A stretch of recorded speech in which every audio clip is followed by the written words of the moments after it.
All right, let's finish up this unboxing new bike day, because this is actually the second day of the new bike. I had to pause the video yesterday because I couldn't get the pedals to thread into the crank arms. It seems nobody bothered to scrape out the powder coating and in the crank arms, and so subsequently the pedals wouldn't fit. So I took it over to Velo Cycle, just down the road and up the alley, and they didn't have a pedal tap or crank arm tap. So he made one out of an old pedal, just using a cut-off wheel to cut grooves across the threads of the pedal, and then he used that as a tap to chase the threads and get rid of all the extra powder coat. Anyway, it rides nice on those 38s. This is as short a distance as I've ridden it so far, because I just pretty much brought it back to the hotel here and decided we should wrap up the video. So let's just go in and have a closer look at everything. Flip the screen down so I see what you're pointing at. Now, like I said, it's a Twitter Mosso. You can see there's Mosso all over the place.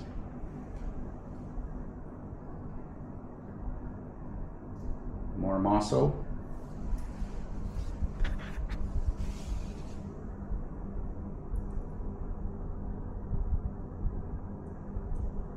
And there's the name of the bike.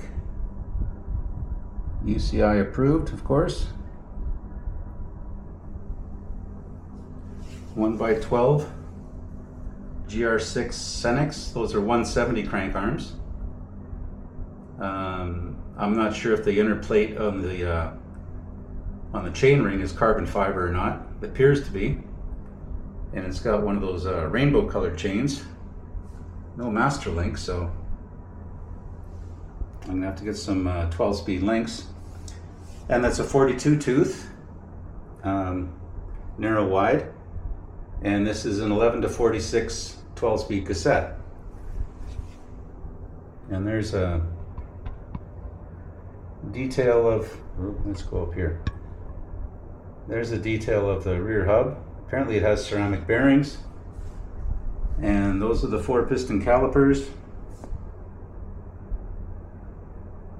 Now, the extra meat, the 160 front and rear. What else can I show you here that you haven't already seen? It's the same up here, but I kind of like the colorway, actually. It's interesting with the whatever color you want to call this. Like I said, it's supposed to be beige. They call it beige, but there's definitely some olive in there with a little bit of green. The guys at Velo Cycle, they don't actually sell bicycles. They just rent them out to tourists to ride around Bangkok, and so they make a lot more money off of the that way than if they just sold bikes like retail. But they did sell me a helmet. What? Bontrager? Who is this trader? Oh, look, Bontrager again. But no, I got a long history with Trek, actually. So yeah, that's the bike. Deep section wheels by Retrospec. I'm not sure the model number, but if you can decipher that, then more power to you.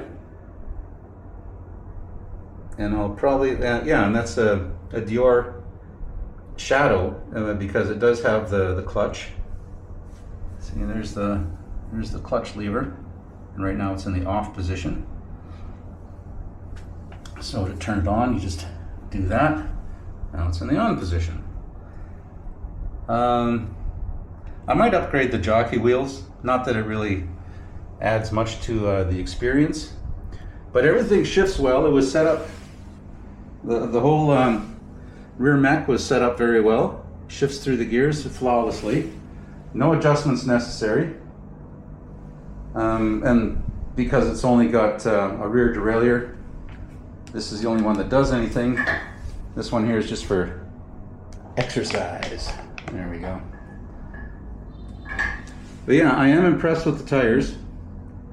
700 by 38 Kenda with a K-shield. So hopefully that'll stop some of the flats that I always seem to find on the side of the highway where a steel belted radial disassembles itself and leaves those surgically sharp wires poking up, waiting for a rider to come by. So yeah, I hope you enjoyed this video. And tomorrow, we're heading to Chiang Mai. It's not raining today, even though they said it was supposed to rain, like monsoon thing, trough, north, south, east, and west of Thailand, all over the place. And yesterday was supposed to start sunny all day long. Today, the same thing. Supposed to start, well, it's not as sunny as it was yesterday, but it's not raining and thunder either. It's basically overcast, very hot, very muggy. Take care till next time.